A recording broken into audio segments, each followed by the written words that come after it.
Hello friends, welcome to my channel Reshma study hub. दोस्तों, जैसा कि हमने वर्णमाला के सभी चैप्टर्स को पढ़ लिया है, वर्णमाला हमारा समाप्त हो चुका है। वर्णमाला में हमने अल्पप्राण, महाप्राण, घोष, अघोष एवं व्यंजनों के विभिन्न उच्चारण स्थानों को समझ लिया है। वर्णमाला में हमारा एक छोटा सा टॉपिक है जो है कि वर्ण विच्छेद। वर्ण विच्छेद अगर हम जाने रहेंगे तो जो आगे आने वाली जो हम संधि पढ़ने वाले हैं अगले वीडियो में, वो हमारे लिए काफ़ी यूजफुल रहेगा। तो वर्णमाला में वर्ण विच्छेद किस प्रकार से किया जाता है और हम वर्ण एवं अक्षर दोनों में जो डिफरेंस नहीं कर पाते हैं, आज हम उसे ही समझेंगे। जैसा कि हमने टॉपिक को लिखा है वर्ण विच्छेद। वर्ण विच्छेद का अर्थ होता है कि वर्णों को अलग अलग करना। वर्ण हमने वर्णमाला में आपको पढ़ाया था कि वर्ण में स्वर एवं व्यंजन दोनों समाहित होते हैं। तो इसकी परिभाषा लिख लेते हैं। इसकी परिभाषा है वर्णों को अलग अलग करना ही वर्ण विच्छेद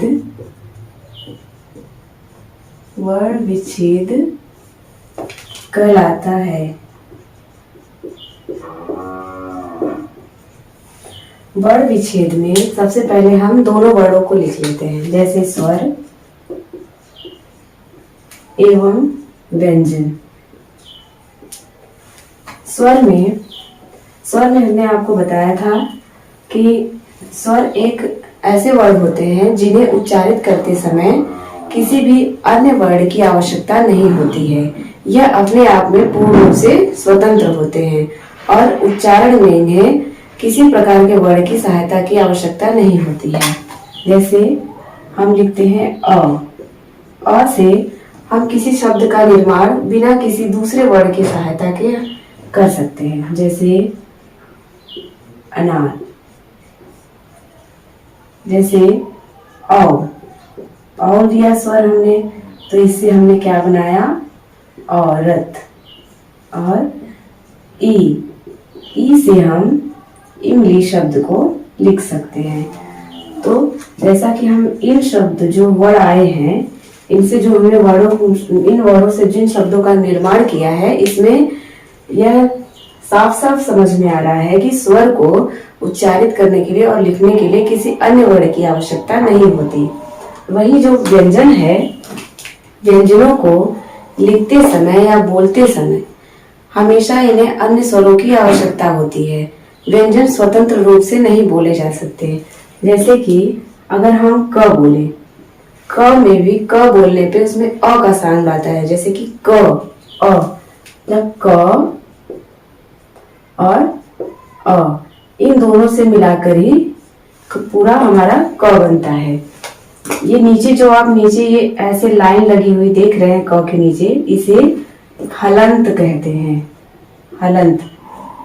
यह हलंत जिस भी वर्ण में लगता है वह व्यंजन आधे हो जाते हैं। आधे का मतलब पहले तो हम लोग यही पढ़ते थे कि ये व्यंजन आधे हो जाते हैं, लेकिन ऐसा नहीं होता। इन्हें कहते हैं कि ये स्वर विहीन हो गए, ये स्वर रहित हो जाते हैं, इसीलिए इन्हें व्यंजन कहते हैं। व्यंजनों को हमेशा अगर शुद्ध रूप में व्यंजन लिखा जाए तो ये क, ख, ग, घ, ये हमेशा इस रूप में लिखे जाएंगे। ये शुद्ध व्यंजन है। और जब इसमें स्वरों को समाहित कर दिया जाता है, स्वरों को मिला दिया जाता है, तब ये पूरे क बन जाते हैं। ये अक्षर कहे जाते हैं और ये वर्ण है। लेकिन इसमें दो वर्णों के मिलने से इन्हें हम पूरे क व्यंजन में समझते हैं। आइए हम अलग अलग वर्ण विच्छेदों को कुछ उदाहरणों द्वारा समझ लेते हैं। बिना किसी दूसरे वर्ण की सहायता के कर सकते हैं, जैसे अनार। जैसे औ दिया स्वर हमने, तो इससे हमने क्या बनाया, औरत। और ई से हम इमली शब्द को लिख सकते हैं। तो जैसा कि हम इन शब्द जो वर्ड आए हैं, इनसे जो हमने इन वर्डों से जिन शब्दों का निर्माण किया है, इसमें यह साफ साफ समझ में आ रहा है कि स्वर को उच्चारित करने के लिए और लिखने के लिए किसी अन्य वर्ड की आवश्यकता नहीं होती।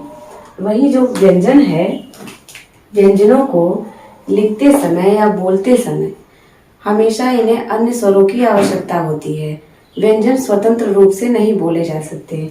जैसे कि अगर हम क बोले, क में भी क बोलने पे उसमें अ का साउंड आता है, जैसे कि क अ, जब क और अ इन दोनों से मिलाकर ही पूरा हमारा क बनता है। ये नीचे जो आप नीचे ये ऐसे लाइन लगी हुई देख रहे हैं क के नीचे, इसे हलंत कहते हैं। हलंत। यह हलंत जिस भी वर्ड में लगता है वह व्यंजन आधे हो जाते हैं। आधे का मतलब पहले तो हम लोग यही पढ़ते थे कि ये व्यंजन आधे हो जाते हैं, लेकिन ऐसा नहीं होता। इन्हें कहते हैं कि ये स्वर विहीन हो गए, ये स्वर रहित हो जाते हैं, इसीलिए इन्हें व्यंजन कहते हैं। व्यंजनों को हमेशा अगर शुद्ध रूप में व्यंजन लिखा जाए तो ये क, ख, ग, घ, ये हमेशा इस रूप में लिखे जाएंगे। ये शुद्ध व्यंजन है। और जब इसमें स्वरों को समाहित कर दिया जाता है, स्वरों को मिला दिया जाता है, तब ये पूरे क बन जाते हैं। ये अक्षर कहे जाते हैं और ये वर्ड है। लेकिन इसमें दो वर्डों के मिलने से इन्हें हम पूरे क व्यंजन में समझते हैं। आइए हम अलग अलग वर्ण विच्छेदों को कुछ उदाहरणों द्वारा समझ लेते हैं।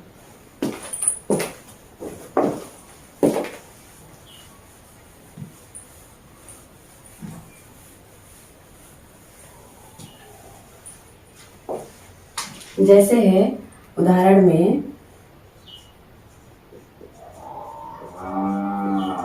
है राम। ये राम एक शब्द है। राम शब्द में दो अक्षर आ रहे हैं, एक और दो। ये दो अक्षर है, लेकिन जब हम इन्हें वर्ण विच्छेद करेंगे इनका, तो इनमें वर्णों को देखते हैं कि कितने वर्ण आते हैं इसमें। जैसे सबसे पहले हम व्यंजनों को लिखेंगे। व्यंजनों को हमने बताया था कि व्यंजन किस प्रकार से शुद्ध रूप से लिखेंगे, उसमें हलंत लगा के, मतलब उसे स्वर विहीन करके। जैसे र प्लस इसमें कौन सा स्वर है, ये आ। अब ये हमारा हो गया रा, और फिर म, फिर इसमें अ है, इसमें अ छिपा हुआ है, अ। तो ये हमारा पूरा बन गया वर्ण विच्छेद राम का ये वर्ण विच्छेद हो गया। और दूसरा हम लेते हैं विद्यालय।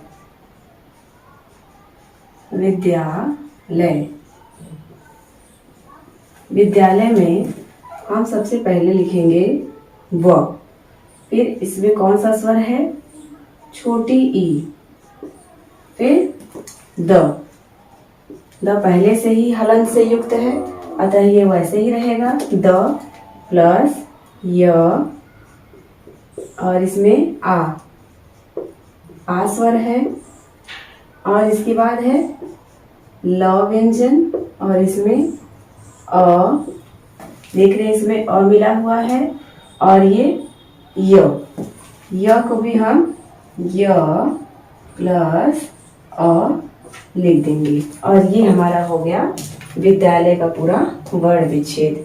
आप देख रहे हैं कि अक्षर तो इसमें इतने ही है, 1 2 3 4 5, लेकिन जो वर्ण हैं वो इनकी संख्या कितनी हो गई, 1 2 3 4 5 6 7 8 9 वर्णों में ये कुल ये विद्यालय बना हुआ है। अब तीसरा हम देखते हैं एग्जाम्पल, कुछ संयुक्त व्यंजनों का भी देखते हैं। संयुक्त व्यंजन में हमने आपको बताया था संयुक्त व्यंजन 4 होते हैं। कौन कौन से 4 होते हैं, जैसे कि हम यहाँ लिख लेते हैं छ,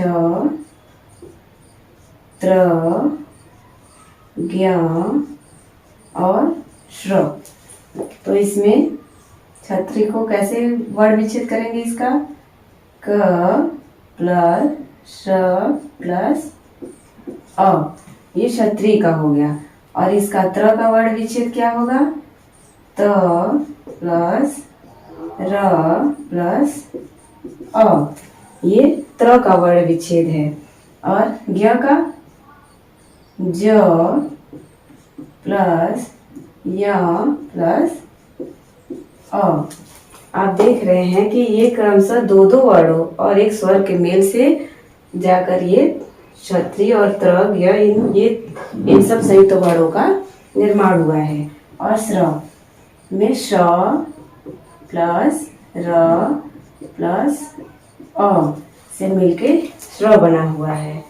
तो अब हम इनके एग्जाम्पल्स को देख लेते हैं कि वर्ण विच्छेद में इनके एग्जाम्पल कैसे किए जाते हैं। जैसे हम यहाँ लिख लेते हैं श्रमिक।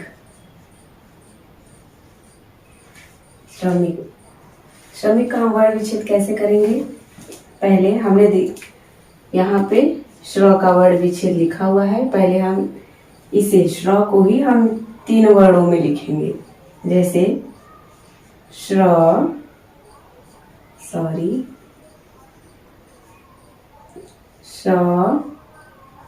प्लस र प्लस अ, फिर म प्लस म पे छोटी ई और फिर क हलंत लगा देंगे बस अ, इसमें से अ निकल गया। तो ये हो गया श्रमिक का पूरा वर्ण विच्छेद। यहाँ तक तो हमने ये श्र का ही है, ये पूरा श्र का है वर्ण विच्छेद। इसके बाद हमने म का हलंत लगा के म को लिखा और छोटी की मात्रा लगी है तो हमने ई लिख दिया, क्योंकि हम स्वरों को मात्राओं से प्रदर्शित करते हैं। और इसके बाद जब हम इन्हें उनके मूल रूप में लिखेंगे तो फिर वहां पे ई आ जाता है। और जब हम इन्हें वर्णों के साथ लगाएंगे, व्यंजनों के साथ, तो ये अपने मात्रात्मक रूप में लगेंगे। लेकिन जब हम वर्ण विच्छेद करेंगे तो ये अपने मूल रूप में यहाँ पे प्रयोग होंगे। जैसे अब यहाँ है क में हमने हलंत लगाया, अर्थात ये स्वर रहित हो गया, ये पूर्णतः व्यंजन बन गया और ये इसमें से अ निकल गया। अब आते हैं इस पे, जो चौथा एग्जाम्पल है वो हम इसका देखते हैं क्षत्रिय का। जैसे हमने लिखा शिक्षा। शिक्षा में तो ऐसे हमें 2 ही अक्षर देखने को मिल रहे हैं कि इसमें 2 ही अक्षर है, यही वर्ण विच्छेद होगा इसका। लेकिन नहीं, जब हम इन्हें वर्ण विच्छेद पूरे नियम के अनुसार करेंगे तब आइए देखते हैं कितने इसमें वर्ण होते हैं। पहले हम लिखेंगे श को, श प्लस इसमें ये हमने व्यंजन को लिख लिया। अब इसमें से स्वर को लिखेंगे छोटी ई। इसके बाद अब ये क्षत्रिय। क्षत्रिय हम देख रहे हैं कि 3 वर्णों में इसका विच्छेद हुआ है, तो यहाँ लिखेंगे क प्लस श प्लस अ। यहाँ पे अ नहीं होगा क्योंकि यहाँ छ था और यहाँ क्ष, ये क्ष और ये क्ष, तो यहाँ पे आ प्रयोग होगा।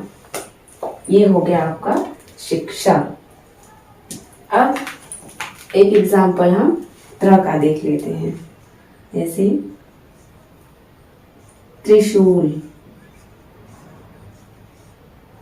त्रिशूल त्रिशूल में सबसे पहले त्र का है। त्र में 3 वर्ण आए हैं, तो हम लिखते हैं त र बस। अब इसमें हम अ नहीं, अ के अलावा यहाँ तो असम्मिलित था, इसमें और कोई स्वर नहीं दिख रहा है, लेकिन यहाँ पे ई लगा हुआ है। हम अ को नहीं लगाएंगे। यहाँ पे कौन सी मात्रा लगी हुई है? छोटी ई की, तो इसे मूल रूप में लिख लेते हैं छोटी ई। और इसके बाद श, और इसमें कौन सा ऊ लगा है? बड़ा ऊ। और ल, इसके बाद अ। ये हो गया हमारा त्रिशूल का वर्ण विच्छेद। तो इसी प्रकार हम लोग और भी हैं, जैसे कि आधे अक्षरों का किस प्रकार से करेंगे। आइए देखते हैं। जैसे यहाँ पे हमने लिख दिया बच्चा, ये हमने बच्चा ले लिया। ठीक, तो बच्चा में बच्चे ये सोचते होंगे कि ये इसमें भी ये आधा होते हुए भी इसमें बहुत से बच्चे अ को इसमें से निकाल देते हैं। जैसे कि ब प्लस अ प्लस, ये तो पहले से ही अक्षर आधे हैं, ये पूर्णतः व्यंजन है और इसे बस हलंत लगा के लिख देंगे च, इसके बाद फिर च और फिर इसमें कौन सा स्वर है आ, तो ये आ हो गया। ये हमारे पूरे वर्ण विच्छेद हैं। आपने इन वर्णों को आप जानते रहिए इन्हें, क्योंकि सबसे ज़्यादा यहीं से क्वेश्चंस आते हैं। क्योंकि बच्चे अक्सर करके गलती यही करते हैं कि वो इनमें 3 वर्णों को नहीं पहचान पाते, जिसकी वजह से जब ये वर्ण विच्छेद करते हैं तो वो गलत हो जाते हैं। तो आपने वर्ण विच्छेद को अच्छे से समझा होगा। मिलते हैं नेक्स्ट वीडियो में, जो हमारा अगला टॉपिक है संधि। संधि पढ़ते समय भी आपको इसकी बहुत आवश्यकता पड़ेगी, इसीलिए वर्ण विच्छेद पढ़ना बहुत ही ज़रूरी है। Thank you.